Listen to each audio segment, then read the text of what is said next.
Long time no see mga ka-riders. Siguro mga 2 weeks ago hindi na tayo nakapag-vlog kasi galing po tayo sa trangkaso. Ngayon medyo nakaka-recover na tayo. Kaya ito, go na uli. Nandito po tayo sa Rosie Santa Cruz Laguna at dumating na at last yung ating iniintay, yung Rosie Sparkle 150. Kaya tara na. Ayan mga ka-riders, sariwang-sariwa pa, fresh from casa. Ngayon po ay August 5. Siguro mga 2 days ago nang dumating to dito sa Santa Cruz Laguna. And hello Sir Gerson. At swerte tayo ngayong hapon at mag-activate po tayo ng Sparkle 150. Okay, ito pong Sparkle 150. Ito po yung kauna-unahang water-cooled engine ng Rosie. Kasi kadalasan po na cooling system nila, di ba, air-cooled lang, saka yung oil-cooled. So sa tingin ko, ito na talaga yung the best. Lalo na sa ating mahilig mag-long ride. Water-cooled talaga sa kanyang cooling system, ang pinaka number 1. Okay, sa ngayon po, wala pa tayong eksaktong specifications nitong Sparkle 150. Pero susunod po natin yung mga detalye niya. Ano po, unahin lang natin dito sa activation at ito na, nagkaroon tayo ng pagkakataon na malagyan ng baterya. Okay, ito po yung upgraded version ng Sparkle 125. Yun nga po sa displacement niya, dito naging 150cc na. And then almost din empty lang sila ng dimension. And then sa kanyang headlight, halos hindi naman nabago pero naging divided into 3 yung kanyang mga ilaw. Sa kanyang split headlight, magkabila. So sigurado mas maliwanag po ang mga lighting system nito. At dito ako nabibilib talaga sa kanyang DRL, di ba? Ito yung wings ng Angels ang dating. Kaya meron siyang 3 stripe dito. And then nakabukod po yung kanyang, hindi niyo mapapansin yung kanyang turning signals kasi kasama po siya dito sa design ng kanyang DRL. Dito po yung sa gitna eh. Maganda naman yung position niya, di ba? Nasa gitna, kitang-kita ng ating mga makakasalubong kung tayo ba ay liliko na kanan o kaliwa. By the way, mayroon pong 5 kulay na available po dito sa Sparkle 150. Ito nga po naka-display. Meron silang matte gray, matte blue, meron din po itong cyan blue, and then matte red at yung matte black. And then na-minimize na po yung masyadong over-decorative na decals and sticker. Kagaya dito, di ba, napakasimple na lang. Mas naging pansinin dahil dito po sa lining na decals na kulay red. Reflectorized po ito, lalo tatamaan nga po ng liwanag. Then ito, simple lang yung kanyang specification, naka-display po sa harap. Ayan, water-cooled. And then dito, pag may nakita po kayong gantong sticker na FI Euro 4, ibig sabihin, environmental friendly po ang motorsiklo na to. Malinis ang kanyang usok. At sigurado wala naman po talagang usok na ibubuga ito. Okay, balikan po natin yung kanyang decals and stickers. Yan, kita nyo naman, same lang din sila. Kahit magkaiba ho ng kanyang color, pero yung sa kanyang decal, same din na kulay red. Ayan, para siyang design ng Thunder, di ba? And then dito sa baba, ayan, napakasimple, malinis. Basang-basa yung kanyang displacement na 150. Isa sa kanyang specification, ayan, electronic fuel injection na po siya. And then dito po sa side profile, yung kanyang model name po na Sparkle 150i. Eh, siyempre, pag may letter I, matic yan po ay fuel injection. So yun lang po ang kanyang mga decals. Dito sa kulay blue. Then check natin dito sa kulay gray. Sensya na mga riders, focus pa po tayo.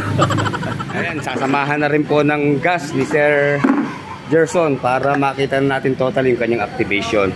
Yun lang, nagkakaroon ako ng kalituhan po dito. May napanood tayo, 4 liters na po ang kanyang full tank. Merong sasabi naman na 5.5 liters. So siguro, tupalo uli yung ating verified specifications dito ha. Pero sa ngayon, pinakamaayos naman itong magiging witness natin na activation. O ayan, dito po ha, medyo malaki po yung kanyang U-box. Pero sa tingin ko, yung mga large size na helmet ay hindi ho kakasya rito. Mga ano lang siguro, small sizes. Ayan, buti dala ko po yung helmet ko. Ito po yung Spider helmet. Ayan, kita nyo po, hindi siya maipasok kasi may spoiler siya. So sa tingin ko naman po, pag walang spoiler, saka yung medyo maliit na sizes, pasok na ho dito. At nakahulma naman dito sa kanyang upuan yung kanyang helmet para magsara. So obviously ito hindi po pwede masyadong malaki yung ating helmet. Pero sure ball po dito mga quarter face helmet or half face helmet, pasok na pasok po yan dyan. And then kapareho din po ng Sparkle 125 yung kanyang OBD na andito po. Pag tayo po yung mag-i-scan ng ating diagnostic or ng mga system, dito po yan. And then ito, unahin ko na itong ating grab bar. Pareho po siya ng grab bar dun sa 125. So ito ay made of plastic, hard plastic po siya. And then maganda rito, hindi nyo siya tatanggalin dahil ito nga po yung nagsisilbing grab bar na tatanggalin lang natin itong takip sa butas na rubber. Pag magkakabit po kayo ng top box bracket, ayan, hindi na natin kailangan alisin yan. Dudugsungan na lang natin, di ba? Mas maporma. Okay, sa kanyang taillight, ayan, full LED rin po. Same lang din ng taillight po ng 125. Ayan, meron siyang magkabilang letter P na full LED. And then nakabukod po yung kanyang turning signals na flexible din. And then isa po sa napansin ko pa, dito sa 150, inalis na po yung kanyang kickstart. Pero ang angas po ng design ng kanyang crankcase, diba? Naidamay na rin itong filter. Nagkaroon ng buhay dito sa filter. Kasi kadalasan, diba? Ang mga napapansin natin sa mga design ng filter, plain lang siya na black, diba? Na walang design. Di katulad dito, may mga kanto-kanto siya, diba? Maskulado ang dating niya ngayon, no? Kaya mas gumawa po siya. And then yung mark ng Rosina, dito po, yung kanyang logo sa crankcase. Pero meron pong kill switch yung kanyang side stand. Ayan, tetestingin din natin mamaya pag naka-activate na. Okay, wag ko kayo maiinip ha. At bago tayo mag-activate, unahin ko na itong ilan sa kanyang mga special features. Okay, ayan, meron din po siyang dalawang pocket dito sa right side at left side. Mas malalim po ang pocket dito sa left. Yun nga lang po, open siya, di ba? Ayan, makakapaglagay pa tayo ng mga extra gamit natin. And then dito po yung kanyang USB charging port. Ayan, ready na. At ang maganda ho dito, may ilaw siya sa loob para pag gabi mag-charge tayo. Hindi tayo malilito ng pagsaksak. Hindi katulad ngayon. Ayan, diba, dilim masyado. Ayan, may ilaw po yung kulay blue yan. Mamaya makikita nyo po. And then yung kanyang utility hook, okay din po, foldable. At hindi mahuhulog ang plastic pag nagsabit tayo dahil nakalock po siya. Ayan. And then yung kanyang floorboard naman, tama lang din po, malawak din. And then dito rin po nakapwesto yung kanyang battery sa right side. And then wala na po siyang additional na utility hook dito sa ilalim ng upuan. Speaking of upuan, ayan, one tone lang po siya, wala siyang stitches po. Medyo, kala ko manipis po yung kanyang upholstery pero makapal po siya. And then maganda rin yung tabas.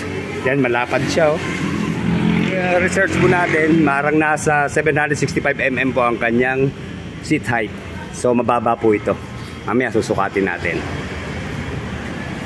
And then panalo rin sa kanyang manual key.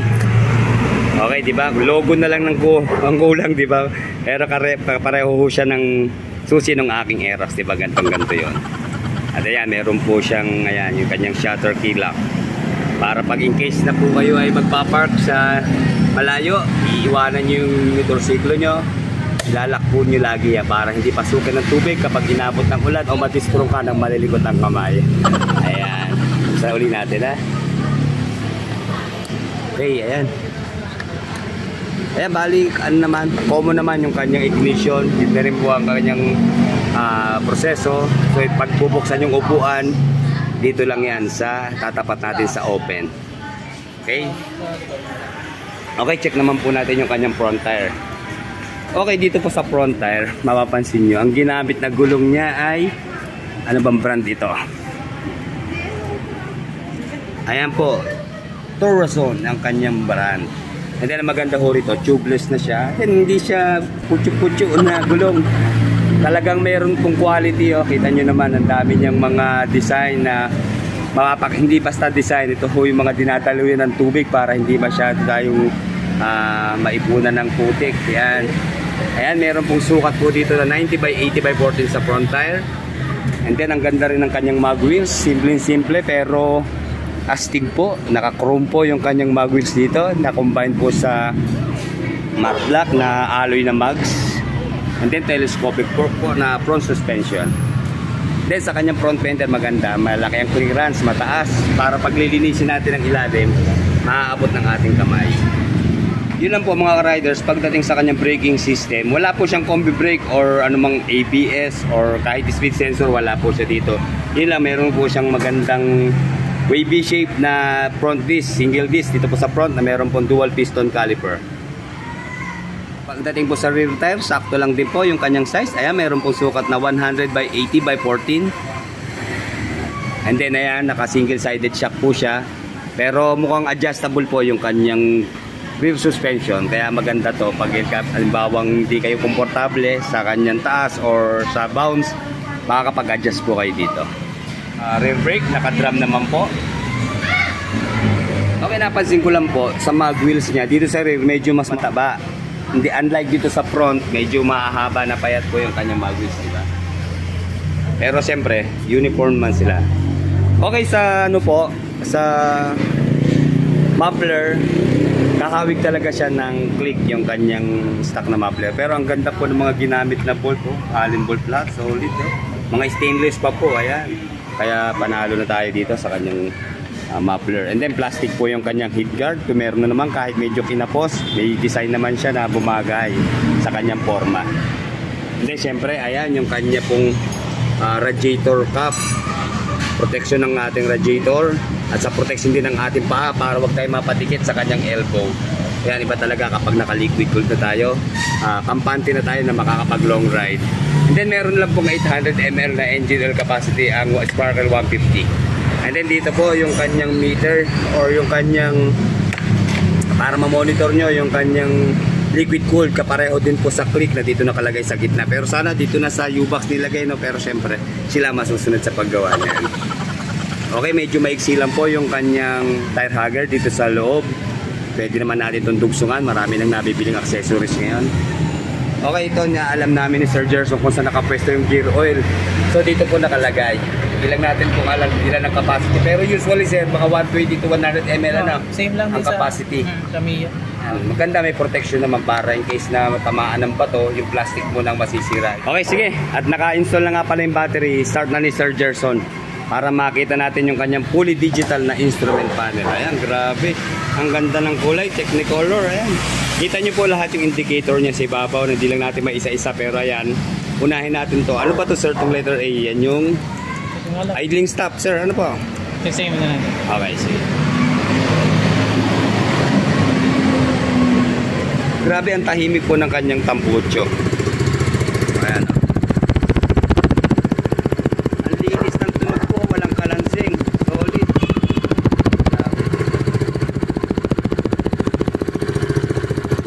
Yun lang, siyempre, yung tunog dito, mapapago yan. Depende sa pagkaalaga natin. Kung tayo po ay medyo walwal gumamit, pag may narinig tayong konting tunog, hindi natin pinapansin, pinababayaan lang natin, pwedeng iwala po yun. So kung tayo po ay maalaga, katulad po dun sa aking sinulong siglo, isang taon na po walang pagbabago sa kanyang tunog. Alaga lang po talaga ang sikreto. Sparkle 150 po yan. Okay, yung kanya pong fully digital na meter, maliit lang siya, rectangular ang sukat niya, pero ang ganda ng kanyang design, di ba? Saka maganda, medyo may upright position yung kanyang manibela. Hindi ho tayo mangangalay dito, hindi tayo pasubsob. Ayan, yung kanyang pong hazard. Dali ha, ito po yung kanyang dalawang button, select and set. Tingnan muna natin yung kanyang, sige sir, paki-hazard nga. Hazard. Ayan, grabe, kala ako DRL lang yung puti. Lahat, ito pala, lahat hazard na. Ito. Iwanag no? Oo nga, ito lang pala ang DRL niya. Sorry mga riders, nagkamali tayo eh. Akala ko kasama to sa DRL. So ito pala ay turning signals, no. Yung kanyang DRL, sige pakipokas nga sir ang DRL. Ayan no, ang liwanag, di ba? Napaka-premium na rin ang dating, hindi siya sabog oh. Buong buo yung kulay niya, di ba? Tingnan natin sa malayo mga riders. Okay ah. Ang alsang-alsa yung kanyang ano, turning signals, di ba? Sir, sa turning signals nga, wag muna sa hazard, check na natin. O yun, nagiging white pa rin siya. So, pwede siyang DRL, pwede siyang turning signals. Kaya standby siya, okay? Parang signal ka. Oh, pag signal light, magiging kulay yellow siya. Okay ah. Sir, sa passing light nga, nakita ko kasi yung passing light niya. Ito eh. O, ayan oh. Ang lakas din ng kanyang liwanag oh. High beam, low beam sir. High beam, low beam. Ayan. Ayan, naka-low beam lang tayo to, sir. Ayan, ang high beam niya, nasa gitna na. High beam natin, yan ang sa gitna, yan. Okay. Punta lang ako sa likod, sir, ha?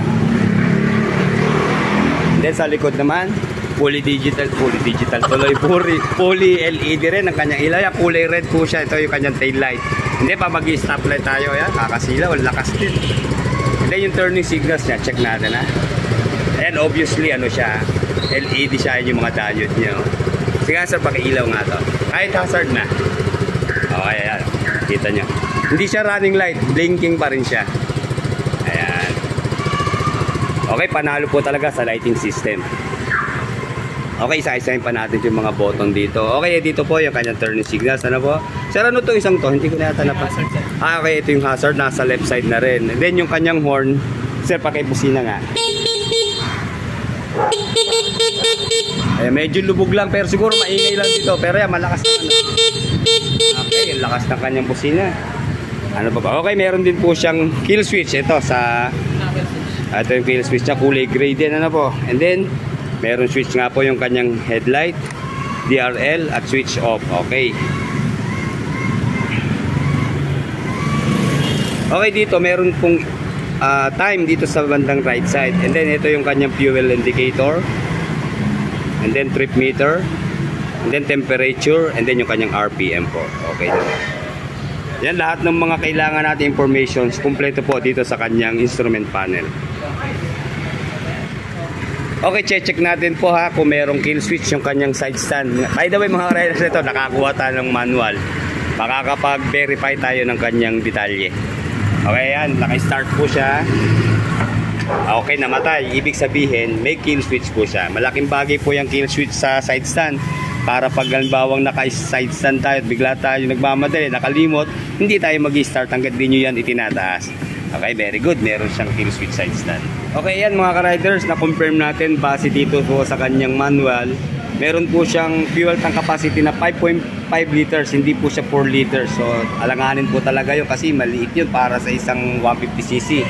So, dito nga po, meron siyang 5.5 liters na fuel tank capacity. Yun lang, sa fuel consumption, wala po tayong nakuhang detalye dahil dito ho nakalagay ay ayan, kita nyo, ano siya, bakante, diba? Wala siyang nakalagay. Pero maganda naman ho rito, ito yung kanyang maximum power. 10.5 kilowatts at 8,250 RPM. At maximum torque naman po na 14 Newton meter at 6,500 RPM. Okay. And then manufacturer's claim sa kanyang maximum speed, 83.6 kilometers per hour lang po. So, depende pa rin po sa pagpapatakbo ni rider kung paano niya ito gagamitin. Sigurado naman malalampasan pa niya itong top speed na to. Okay, ito po sa kanyang boring stroke 87.3 mm by 58 mm. And then sa kanyang pong compression ratio, ayan 10.6:1.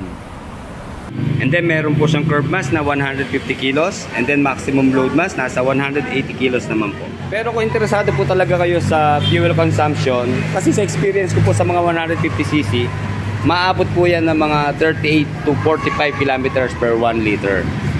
Engine specifications, 4-stroke, single cylinder, 2-valve pa rin po ang Sparkle 150, 150cc displacement, single overhead cam, liquid cooled sa kanyang cooling system, and then fuel injection po sa kanyang fuel supply system. Euro 4 compliant naman po sa kanyang emission control. Ayan, sa mga nagtatanong po kung kaya ba ng isang 5'4 height, ito si Sir Gerson 5'4 po yan. Ayan, medyo tiyad siya pero abot naman. Okay nga pala, ulitin ko ha, 765 mm po yung kanyang seat height. Sa ground clearance po, ayan, 90 mm lang po, kaya mababa po siya. Ingat-ingat na lang sa baha. Okay, yan. Yung kanyang riding position po, ayan, hindi siya masyadong pasubsob, kita nyo ha. Sige nga sir, ipreno natin ng matindi dito sa front. Sa pa nga sir, ayun. Hindi naman sumasayad. Ano yung, may lumalagotok pa? Wala. Yung susi yun ha. Hindi ho lumalagotok yung shock ha. Yung susi po pumapalo. Kaya wala ho siyang tunog oh. Kita nyo, lakas ng kanyang shock, di ba? Sa rear suspension sir, tingnan natin dito. Medyo matigasan na. Pero responsive naman na yan. Pwede pa namang i-adjust itong ating rear suspension eh. Ano sir, tatry mo na? Sige. Mamaya ako. Sa daan mo, dito na. May daan mo dyan. O, mataas sir, mataas. Ayan na, activated na po. Ito isa. Sa mga interesado po, pasya lang dito sa Rusi, Santa Cruz, Laguna. Sariwang-sariwa po.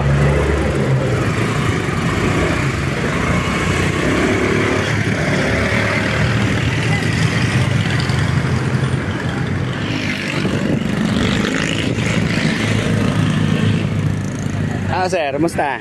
Ay, maganda. Sige sir, pasubok naman. Sige, size stand mo. Sige, size na. Okay, yan, mga riders, tayo naman. 5'8 naman ang subok. Okay, ayan. Sa 5'8 po, kaya kita nyo, lapat na lapat sahig yung ate pa. Abot na abot po natin. Hindi tayo masyadong sub-sub. Oh. Medyo nanibago lang si Sir Gerson kasi kanina kala niya matigas yung shock. Hindi lang pala niya abot yung kanyang floor kaya hindi siya makapag-bounce ng ayos. So dito po, ayan o. Lambot ng ating brake shock. Kaya napaka-komportable po. Kasi hindi tayo masyadong sub-sub yung upright position ng kanyang manibela. Tama-tama sa atin. Oh. Okay, tayo naman na mag-test ride niya. Iwanan muna kita, Sir Gerson. Pag-start niya, medyo ma-vibrate siya. Pero siguro bago pa kasi. Pero pagkatapos ng braking period dito, tingin ko, very smooth na ito. Okay, tayo naman na mag-test ride. Yun lang mga ka-riders ha, naninibago ko medyo ma-vibrate siya. Pero yung arangkada niya, bilis po eh, hindi siya delay oh. Pagdating sa kanyang RPM, 2,000 RPM pa lang, arangkada na talaga siya. Dami sasakyan. Atras tayo, atras. At bagong bago to, baka masira natin. Panalo sa kulay, di ba? Matte blue, favorite color. Baka abutin tayo ng walang gas. Ayun lang mga riders ha, yun ang first impression ko. Medyo hindi ko nagugustuhan yung kanyang vibration. Pero sa arangkada, ito, wala naman yung vibration kapag arangkada tayo, pag mabilis na tayo. Ayan, normal na siya.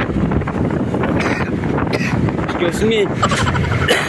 Ang lakas na kanyang power pag sa arangkada. Diyan sa front brake niya, yan, malakas naman yung kanyang front brake. Sensya na mga riders ha, nalimutan ko yung handle ng ating cellphone. Naka isang kamay lang po tayo eh, kaya hindi ko ma-demo yung sa kanyang front brake. Ayan.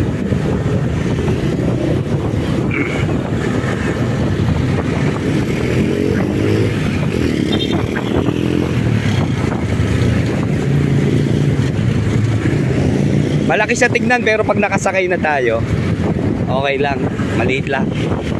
Testingin natin sa lubak ha, kung ayos, hindi masakit sa puwet yung ay dumaan sa lubak. Maganda yung response ng kanyang mga shock.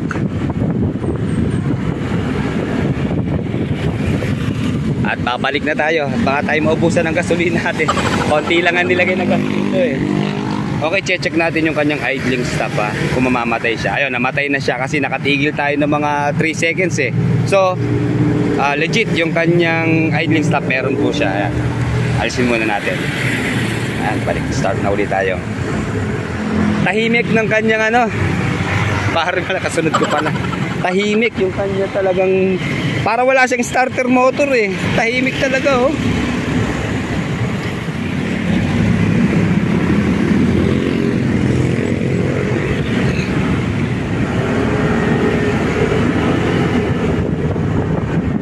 Mamaya malaman natin yung presyo ha. Mukhang nahihiwagaan ako sa presyo nito, para aming namamahalan kasi.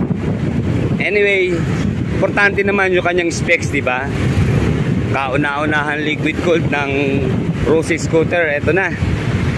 Bukod sa FI na siya, then naka-tubeless na mga gulong. Perfect din ang kanyang lighting system, all LED na. Yun lang, wala siyang ano ha, wala siyang combi brake. Pero merong kill switch yung kanyang side stand. Then nawala na rin yung kanyang kickstart. Wala na siyang kickstart. Pero sa mga safety features, kompleto naman. Ayan, meron siyang passing light, meron siyang hazard, meron siyang kill switch, may idling stop. Saan ka pa? Ano pa nga hanapin mo sa mga safety features na isang motorsiklo? Nandito na sa Rossi Sparkle 150. Sorry talaga ha. Sinasama na naman yata tayo.